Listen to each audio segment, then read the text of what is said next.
पूर्णिमा तिथि का हिंदू धर्म में विशेष महत्व है। इसे धनदायक और संतानदायक व्रत माना गया है।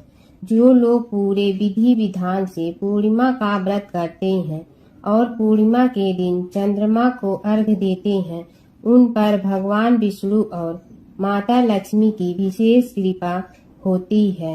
आइए जानते हैं पूर्णिमा व्रत की कथा। द्वापर युग में एक समय की बात है कि यशोदा जी ने कृष्ण से कहा, हे कृष्ण, तुम सारे संसार के उत्पन्न करता, पोषण तथा उसे संहार करता हो।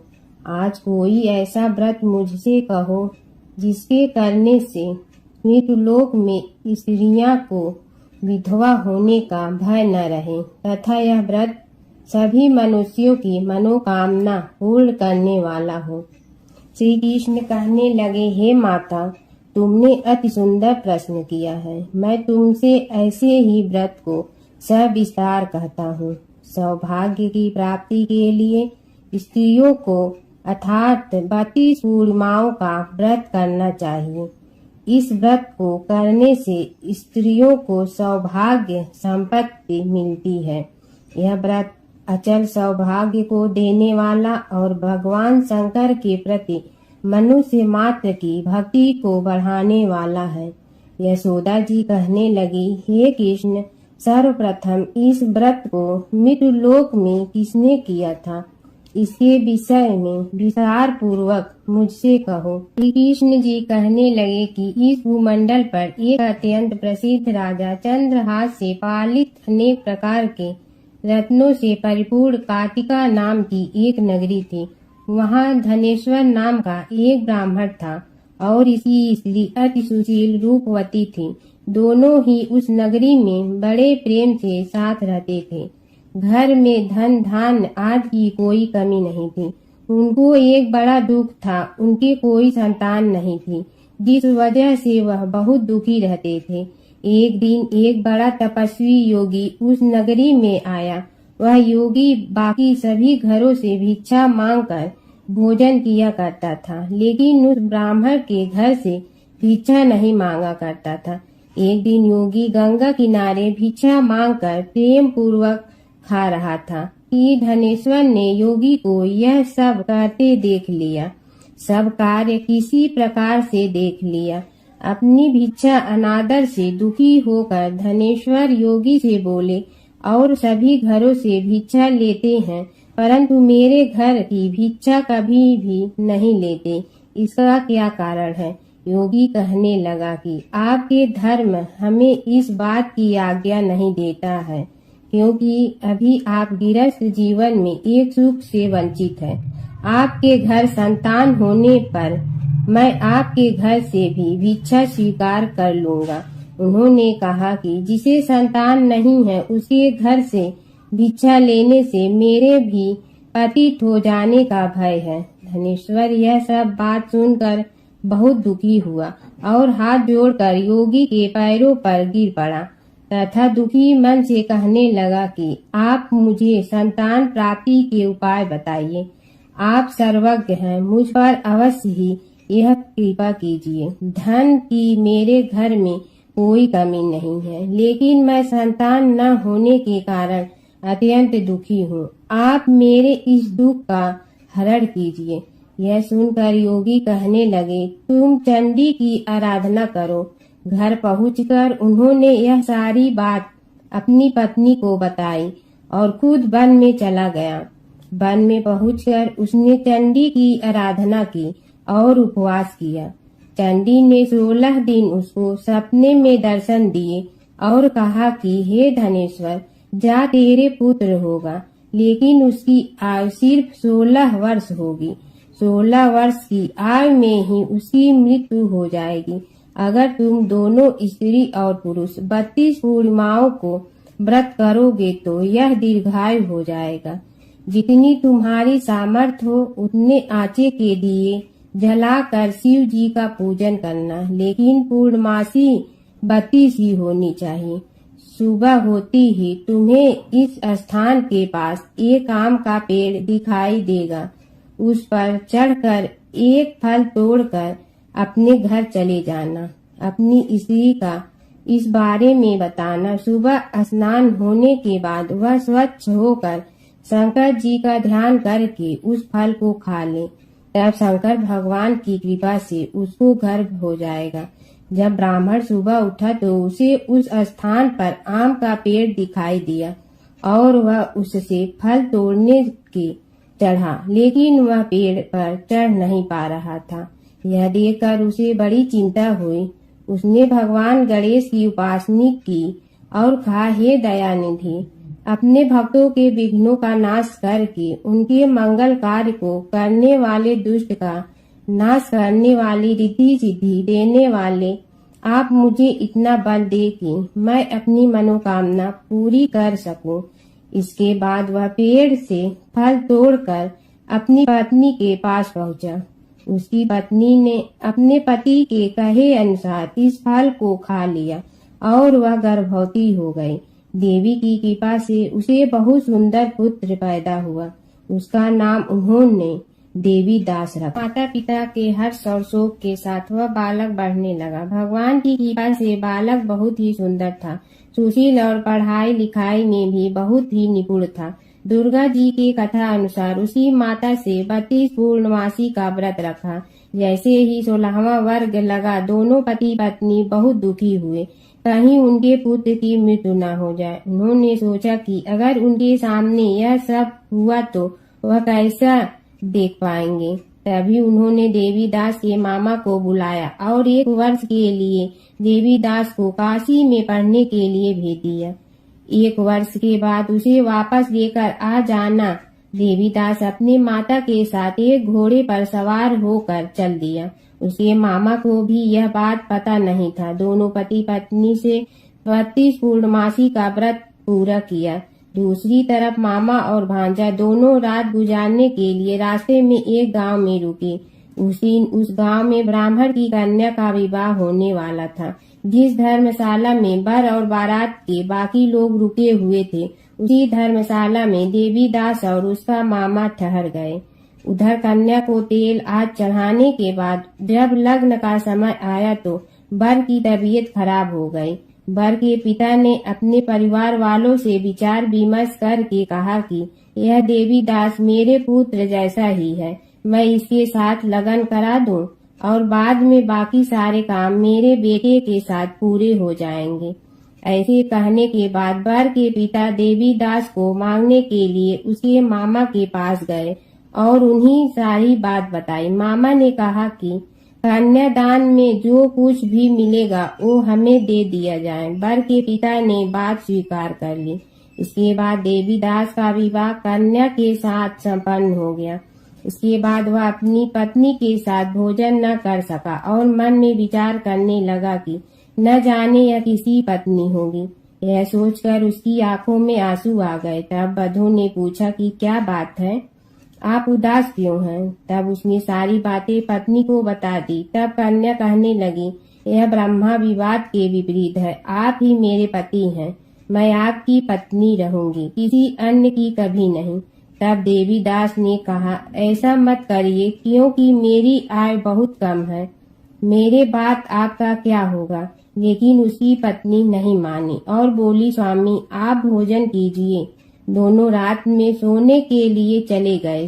सुबह देवीदास ने पत्नी को 4 नगों से जड़ी एक अंगूठी दी और एक रुमाल दिया और बोला कि हे प्रिय, इसे लो और संकेत समझकर स्थिर चित्त हो जाओ। मेरे मरण और जीवन जानने के लिए एक पुष्प वाटिका बना लो, उसमें सुगंधित वाली एक नव मल्लिका लगा लो, उसको प्रतिदिन जल से सींचा करे और आनंद के साथ खेलो कूदो। जिस समय और जिस दिन मेरा प्राणांत होगा उस दिन यह फूल सूख जाएंगे। जब यह फिर से हरे हो जाए तो जान लेना मैं जीवित हूँ। यह समझाकर वह वहां से चला गया।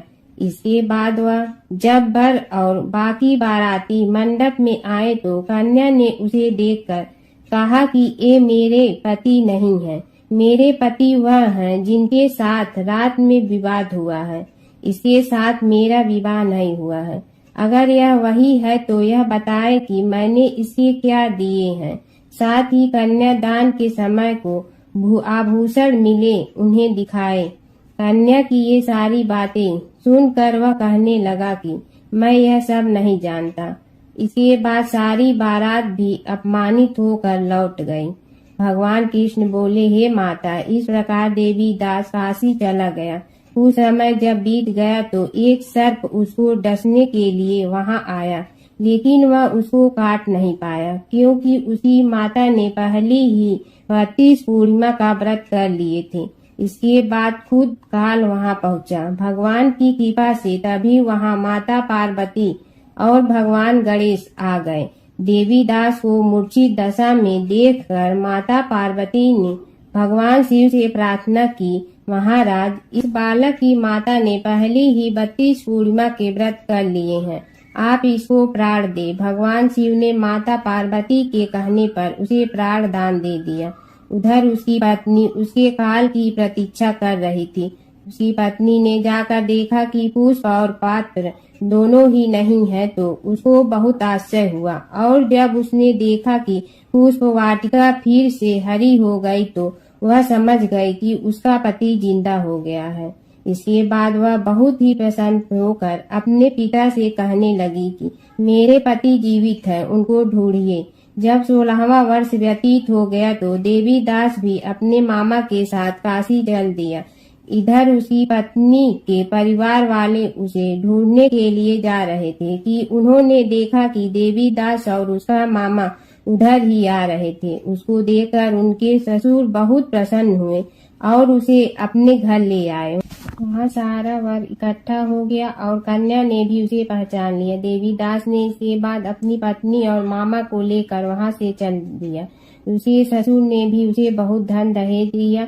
जब वह अपने घर की तरफ चल रहा था तो उसके माता पिता को लोगों ने खबर कर दी, तुम्हारा पुत्र देवी दास अपनी पत्नी और मामा के साथ आ रहा है।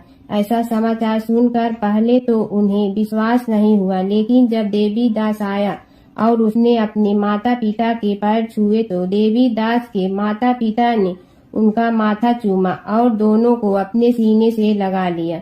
दोनों को आने की खुशी से धनेश्वर ने बहुत दान दक्षिणा ब्राह्मणों को दे दिया। श्री कृष्ण जी कहने लगे कि इस तरह धनेश्वर को 32 पूर्णिमा का व्रत के प्रभाव से संतान प्राप्त हुई। जो स्त्रियां इस व्रत को करती हैं वह जन्म जन्मांतर तक वैधव्य का दुख नहीं भोगती हैं और सदैव सौभाग्यवती रहती हैं। यह मेरा वचन है। यह व्रत संतान देने वाला और सभी मनोकामना को पूर्ण करने वाला है। एक समय की बात है कि विष्णु भगवान का विवाह लक्ष्मी जी के साथ निश्चित हो गया। विवाह की तैयारी होने लगी। सभी देवताओं को निमंत्रण भेजे गए, परंतु गणेश जी को निमंत्रण नहीं दिया। कारण जो भी रहा हो, अब भगवान विष्णु की बारात जाने का समय आ गया। सभी देवता अपनी पत्नियों के साथ विवाह समारोह में आए। उन सब ने देखा कि गणेश जी कहीं दिखाई नहीं दे रहे हैं। तब वे आपस में चर्चा करने लगे कि क्या गणेश जी को कोई न्योता नहीं दिया है या स्वयं गणेश जी ही नहीं आए हैं। सभी को इस बात पर आश्चर्य होने लगा। तभी सब ने विचार किया कि विष्णु भगवान से ही इसका कारण पूछा जाए। विष्णु भगवान से पूछने पर उन्होंने कहा कि हमने गणेश जी के पिता भोलेनाथ महादेव को न्योता भेजा है। यदि गणेश जी अपने पिता के साथ आना चाहते हैं तो आ जाते। अलग से न्योता देने की कोई आवश्यकता भी नहीं थी। दूसरी बात यह है कि उनको 1.25 मन मूंग, 1.25 मन चावल, 1.25 मन घी और 1.25 मन लड्डू का भोजन दिन भर में चाहिए। यदि गणेश जी नहीं आएंगे तो कोई बात नहीं। दूसरे के घर जाकर इतना सारा खाना पीना अच्छा भी नहीं लगता। इतनी वार्ता कर ही रहे थे कि किसी एक ने सुझाव दिया, यदि गणेश जी आ भी जाए तो उनके द्वारपाल बनाकर बैठा देंगे कि आप घर की याद रखना। आप तो चूहे पर बैठकर धीरे धीरे चलोगे तो बारात से बहुत पीछे रह जाओगे। यह सुझाव भी सबको पसंद आ गया तो विष्णु भगवान ने भी अपनी सहमति दे दी। होना क्या था कि इतने में गणेश जी वहां आ पहुंचे और उन्हें समझा बुझा कर घर की रखवाली करने बैठा दिया गया। बारात चल रही थी तब नारद जी ने देखा कि गणेश जी तो दरवाजे पर ही बैठे हुए हैं। तो वे गणेश जी के पास गए और रुकने का कारण पूछा। गणेश जी कहने लगे कि विष्णु भगवान ने मेरा बहुत अपमान किया है। नारद जी ने कहने लगे कि अपनी मूसक देना को आगे भेज दे तो वह रास्ता खोद देगी, जिससे उनके वाहन धरती में धंस जाएंगे। तब आपको सम्मान पूर्वक बुलाना पड़ेगा। अब तो गणेश जी ने अपनी मूसक सेना जल्दी से आगे भेज दी और सेना ने जमीन पोली कर दी। जब बारात वहां से निकली तो रथों के पहिए धरती में धंस गए। लाख कोशिश करे परंतु पहिए नहीं निकले। सभी ने अपने अपने उपाय किए परंतु पहिए तो नहीं निकले, बल्कि जगह जगह से टूट गए। किसी की समझ में नहीं आ रहा था कि अब क्या किया जाए। तब तो नारद जी ने कहा, आप लोगों ने गणेश जी का अपमान करके अच्छा नहीं किया।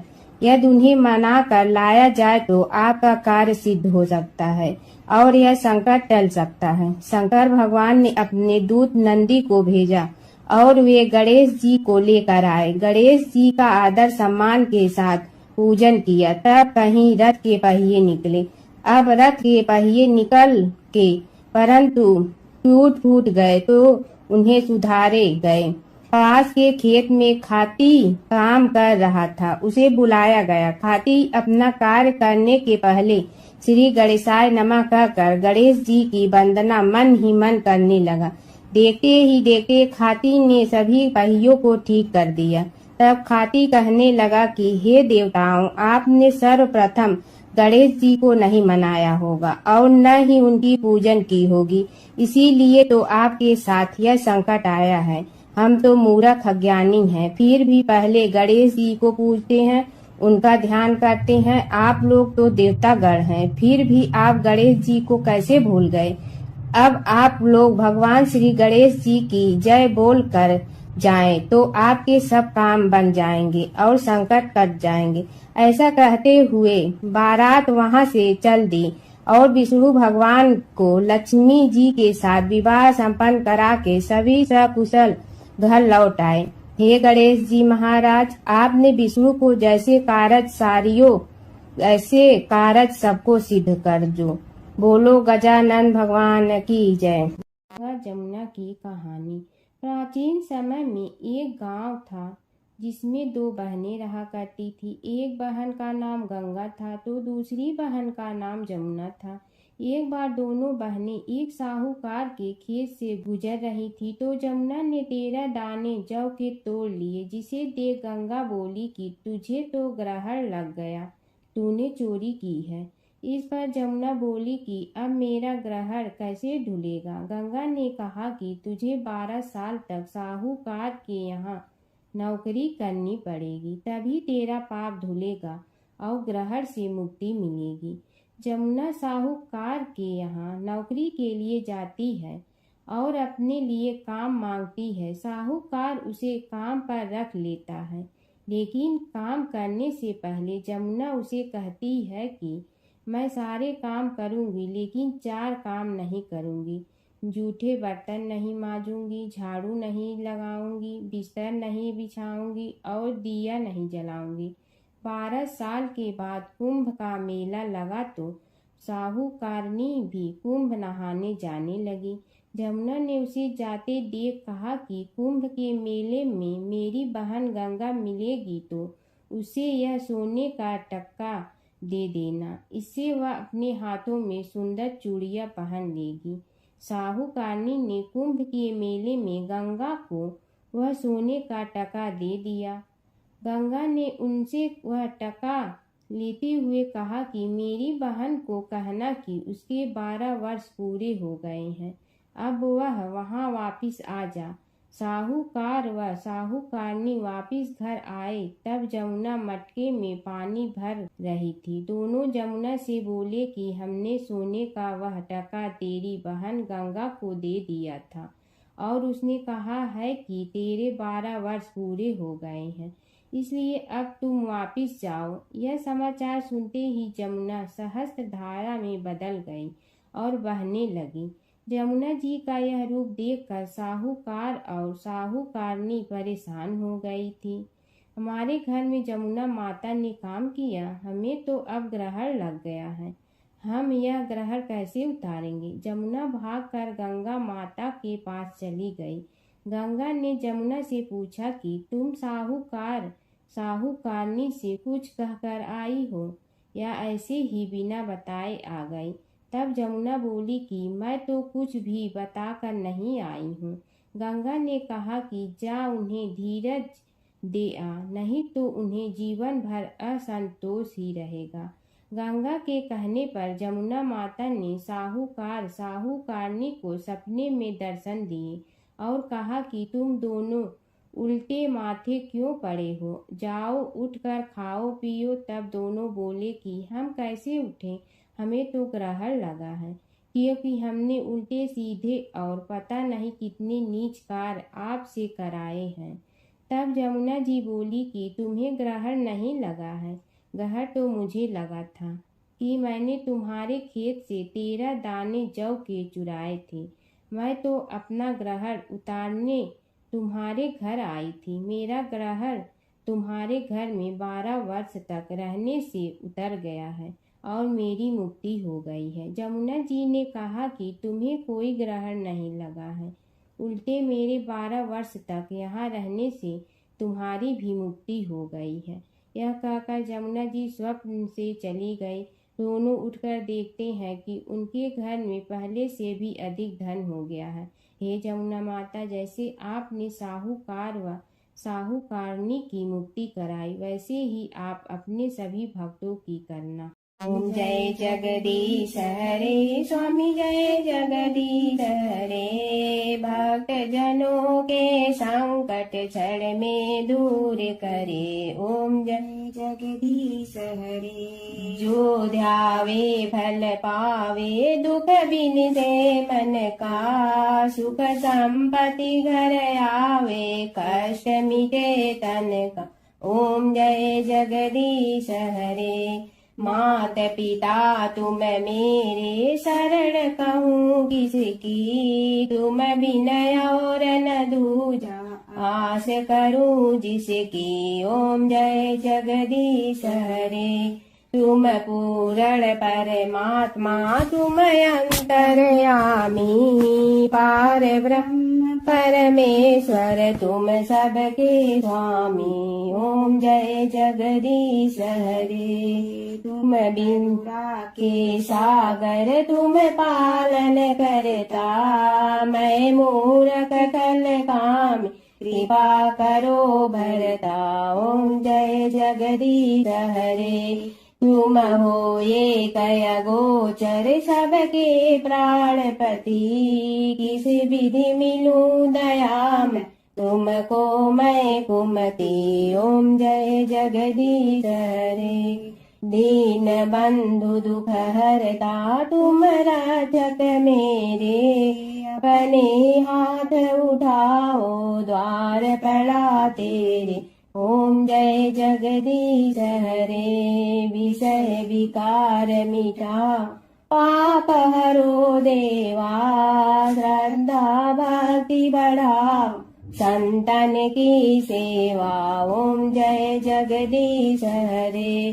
तन मन धन सब तेरा, स्वामी सब कुछ है तेरा। तेरा तुझको अर्पण क्या लागे मेरा। ओम जय जगदीश हरे। जय जगदीश हरे, स्वामी जय जगदीश हरे। भक्त जनों के संकट क्षण में दूर करे। ओम जय जगदीश हरे, स्वामी जय जगदीश हरे।